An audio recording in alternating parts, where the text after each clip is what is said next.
Welcome to Telugu scribe. నేను మీ journalist Kavya. ఇక మనకందరికీ ఎరకనే సుప్రీంకోర్టు తీసుకున్న ఒక నిర్ణయం, ఒక పండగ వాతావరణం అయితే మనకి తెలంగాణ రాష్ట్రంలో కూడా కనిపిస్తుంది. ఇక ఎర్రోళ్ళ శ్రీనివాస్ గారు ఉన్నారు మనతో, ఒకసారి మనం మాట్లాడదాం.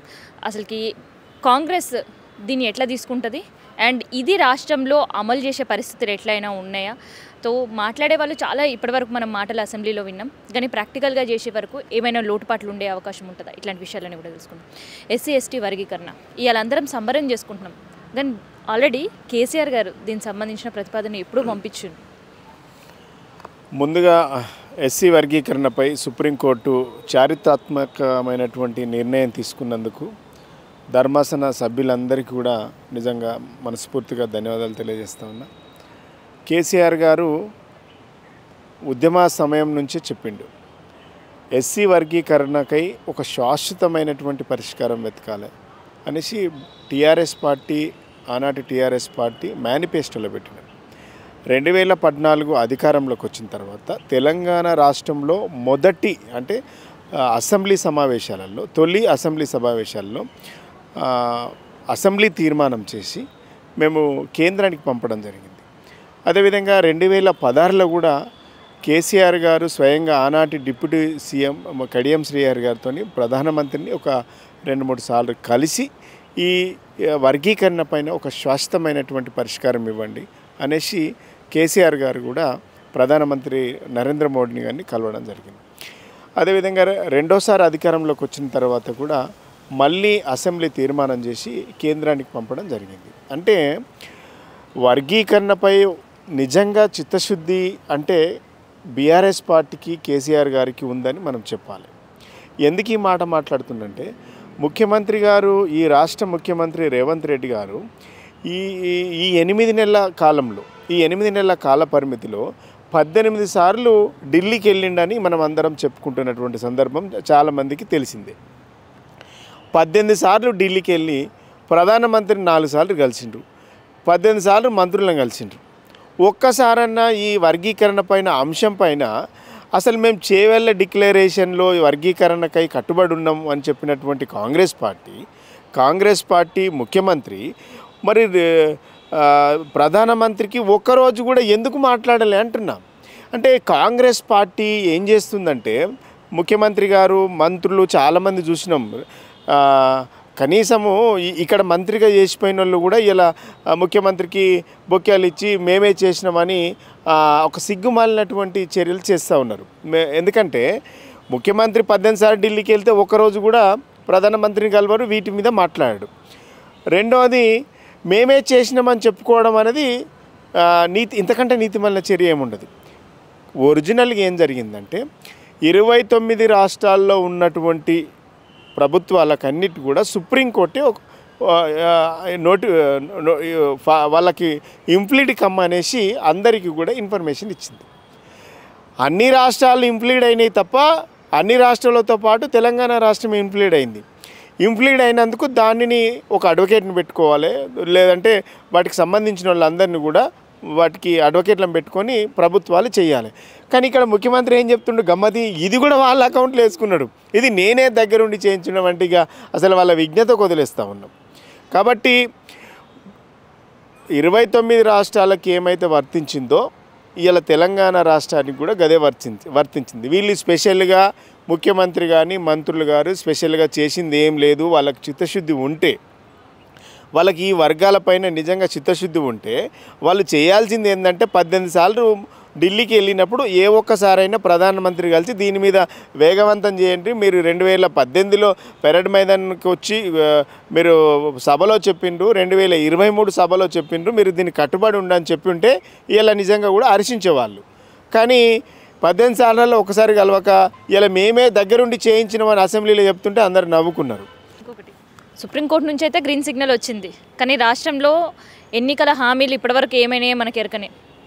అవును, రాష్ట్ర ప్రభుత్వం వచ్చి 8 నెలలు అయినా కానీ ఆ హామీలు ఏడేసిన గొంగడ అన్న కనీసం సుప్రీంకోర్టు ఇచ్చిన దాన్న వర్గీకరణకు సంబంధించి మన దగ్గర ఇంప్లిమెంట్ చేసే పరిస్థితి, ఆ చిత్తశుద్ధి, ఆ క్లారిటీ, ఆ కన్ఫర్మేషన్ సీఎం దగ్గర ఉందంటారు.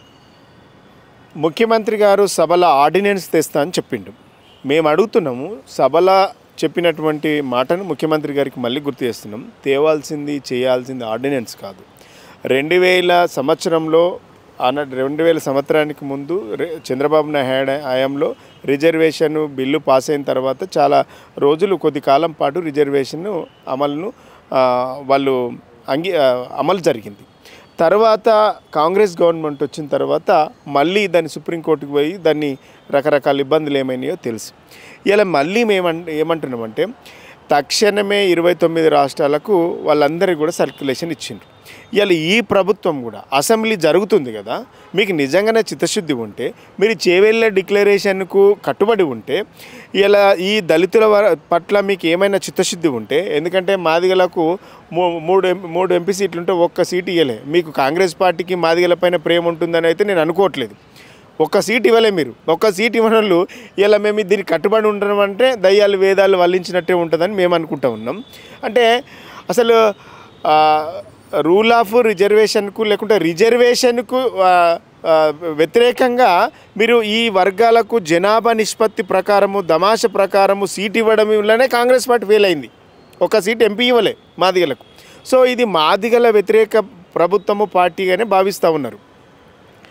మీకు చిత్తశుద్ధి ఉంటే మీరు వెంటనే బిల్లు పెట్టి చట్టం తెచ్చి మీకు రాష్ట్రాలకు అధికారం ఇచ్చింది కదా సుప్రీంకోర్టు, వెంటనే అంటే ఇంకా 2 రోజులు మీరు దాన్ని అసెంబ్లీని ఎక్స్టెన్షన్ చేసుకొని బిల్లు పెట్టి దానికి చట్టం చేసుకొని తక్షణమే వెంటనే ఇప్పుడు జరగబోయేటువంటి గ్రూప్ 1 కానీ గ్రూప్ 2 కానీ గ్రూప్ 3 కానీ ఇంకా అనేక నోటిఫికేషన్లు ఇచ్చినటువంటి సందర్భంలో ఉన్నది కదా, ఈ నోటిఫికేషన్లనే నియామకాలు రిజర్వేషన్ అమలుతోనే జరగాలి. ఏబిసిడి వర్గీకరణ అమలుతోనే ఈ రాష్ట్రంలో జరగాలి. లేకుంటే రిజర్వేషన్ అమలు జరగకుండా ఏ ఒక్క పోస్ట్ ఫిలప్ చేసినా తప్పకుండా మళ్ళీ ఎంఆర్పిఎస్ లాంటి ఉద్యమకారులు ఉద్యమించాలి.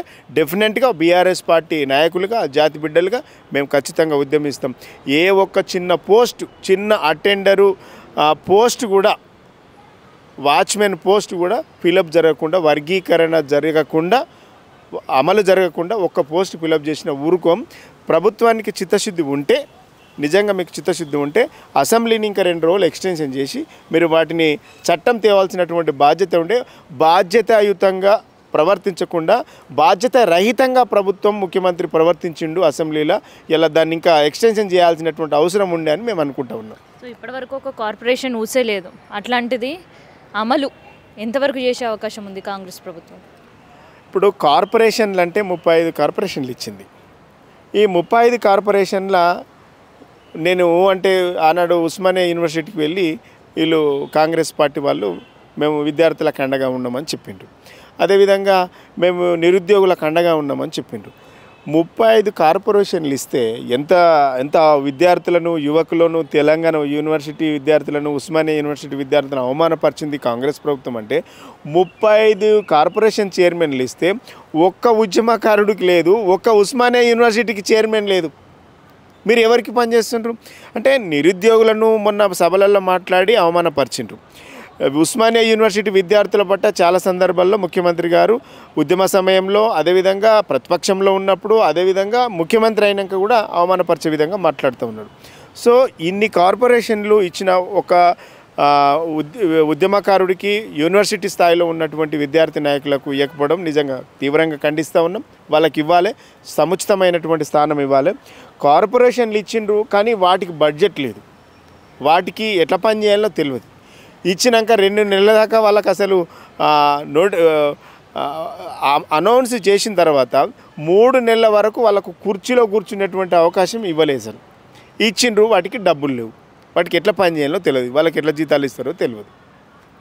ఇప్పటి వరకు రిజర్వేషన్ సంబంధించి ఏ మాట కూడా మాట్లాడలేదు. రానున్నది జాబ్ క్యాలెండర్ రిలీజ్ చేశారు. తర్వాత విద్యార్థుల్లో కూడా ఒక రకమైన ఆందోళన, గవర్నమెంట్కి ఏ క్లారిటీ లేనిది మళ్ళీ నోటిఫికేషన్ ఇచ్చినా లేదంటే ఎగ్జామ్స్ కండక్ట్ చేసినా మళ్ళీ మేము అన్యాయం అయిపోతాం, మాకు నష్టం జరుగుతుంది అని. నిజంగా జరిగే అవకాశం ఉందంటారా? కాంగ్రెస్ పార్టీ విద్యార్థులను, నిరుద్యోగులను అసలు మళ్ళొకసారి మోసం చేసింది. మీరు ఆనాడు యూనివర్సిటీ విద్యార్థులతోని కూర్చొని ధర్నాలు చేసి మోసం చేసిండ్రు. చిక్కడపల్లి లైబ్రరీ దగ్గర వచ్చి రాహుల్ గాంధీని తీసుకొచ్చి మాట ఇచ్చి మాట నిలబెట్టుకోక నిరుద్యోగుల పట్ల మోసం చేసిండ్రు. మేనిఫెస్టోలో పెడుతున్నామని చెప్పి ఒక మేనిఫెస్టోని పెట్టిండ్రు. వాటిని మేము చట్టబద్ధం చేస్తామని చెప్పిండ్రు, చేయలేదు. అసెంబ్లీలో అనౌన్స్ చేస్తారనుకుంటే వాళ్ళు అనౌన్స్ ఏం చేసిండ్రు తెలుసా? అసలు జాబ్ క్యాలెండర్ కాదు, ఇది ఫేక్ క్యాలెండర్. మరొకసారి నిరుద్యోగను యువతను తప్పుదోవ పట్టించింది, మోసం చేసింది. ఎందుకనంటే మేనిఫెస్టోలో ఏదైతే మీరు యాడ్ ఇచ్చిండ్రో, మీరు పేపర్లలో ఎలక్షన్ ముందు ఏదైతే యాడ్ ఇచ్చిండ్రో, మేము జనవరిలో చేస్తాం, ఫిబ్రవరిలో చేస్తాం, మార్చిలో చేస్తాం, మేలో చేస్తాం అన్నీ ఇచ్చిండ్రా, అదే పేపర్ యాజ్ ఇట్ ఈజ్గా అసెంబ్లీలో అనౌన్స్ చేసిండ్రు. ఇది ఒక పెద్ద చీటింగ్. అంటే నిరుద్యోగుల పట్ల, నిరుద్యోగ యువత పట్ల మోసం చేసింది అనడానికి జాబ్ క్యాలెండర్ అనేది ఒక ఫేక్ క్యాలెండరు. నిన్న చాలా స్పష్టంగా అర్థమైంది. చట్టబద్ధత చేస్తామన్నారు. అసలు జాబ్ క్యాలెండర్ మీరు అసెంబ్లీలో రిలీజ్ చేసే ముందు దీన్ని ఎవరు రిలీజ్ చేసిండ్రు? జారీ చేసిన వారి పేరు ఉంటుంది, సంతకం ఉంటుంది. అసలు ఏది లేదు. మీరు ఆ మేనిఫెస్టోలో ఏదైతే బుక్ ఉందో ఆ బుక్ని తీసుకొచ్చి కలర్ ప్రింట్ తీసుకొచ్చి ఇచ్చింది మీరు. నిరుద్యోగ యువత దీన్ని మేల్కోవాలి. వీళ్ళు చేస్తున్నటువంటి మోసాలు, ఎన్నికల మేనిఫెస్టోలో పెట్టినటువంటి జాబ్ క్యాలెండర్ డేట్నే మళ్ళీ అనౌన్స్ చేసిండ్రు. ఇవాళ ఇది ఆగస్టు నెల, ఇంకా 4 నెలలు మెలిగింది. ఈ 4 నెలల కాలంలో మీరు అనేక ఉద్యోగాలు ఇస్తామని మీ మేనిఫెస్టోలో చెప్పిండ్రు. ఒక్క ఉద్యోగం, ఒక్క నోటిఫికేషన్ ఇవ్వలే. సంవత్సరంలో 2 లక్షల ఉద్యోగాలు ఇస్తామని చెప్పిండ్రు. సంవత్సరం లోపల ఒక్క నోటిఫికేషన్ ఇవ్వలే. మీరు ఒక్క నోటిఫికేషన్ ఇవ్వని వాళ్ళు 2 లక్షల ఉద్యోగాలు ఎట్లా ఇస్తారు? మేము ఇచ్చినటువంటి ఉద్యోగాలకు మీరు ఇచ్చినామని చెప్పుకుంటున్నారు. ఇంతకంటే దిక్కుమాలినటువంటి చర్యలు ఏముంటాయి? సో నిరుద్యోగ యువతను మళ్ళొక్కసారి మోసం చేసింది. జాబ్ క్యాలెండర్ పేరిట అసెంబ్లీ సాక్షిగా దగా చేసింది, మోసం చేసింది, నిరుద్యోగులను వంచింది. సో నిరుద్యోగులకు మొదటి నుంచి మేము చేస్తామని చెప్తే ఏం చేసిందంటే లాస్ట్కు మళ్ళీ ఇది 5 సంవత్సరాల దాకా పొడిగిస్తారు. మెగా డిఎస్సి అన్నారు, గ్రూప్ 2 ఉద్యోగాలు పెంచుతున్నారు, గ్రూప్ 3 ఉద్యోగాలు పెంచుతున్నారు. ఏది పెంచలేదు. మళ్ళీ ఏదైతే మేనిఫెస్టోలో ఉన్నటువంటి పేపర్ ఉన్నారో దాన్నే రిలీజ్ చేసిండ్రు. నిరుద్యోగుల పక్షాన పక్షపాతం వహించిండ్రు.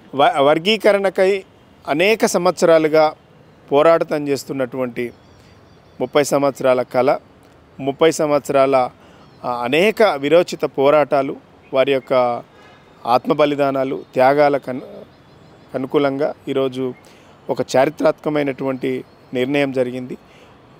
ఎంఆర్పిఎస్ ఉద్యమంలో పాల్గొంచుకున్నటువంటి అనేక మంది ఉద్యమకారులకు నేను మనస్ఫూర్తిగా కంగ్రాచులేషన్. అదేవిధంగా మీరు కష్టపడ్డందుకు, ఈ ఫలితం దక్కినందుకు మీ అందరికీ మనస్ఫూర్తిగా ధన్యవాదాలు తెలియజేస్తాను. సో ఇది కత్తి మీద సాములాగా జరిగిన వర్గీకరణ ఇష్యూకి సంబంధించిన రిజల్ట్స్ రావడంతో సంబర వాతావరణం అయితే తెలంగాణ రాష్ట్రంలో ఏర్పడింది. సో ఇది వర్గీకరణకు సంబంధించి, జాబ్ క్యాలెండర్కి సంబంధించిన ఇన్ఫర్మేషన్.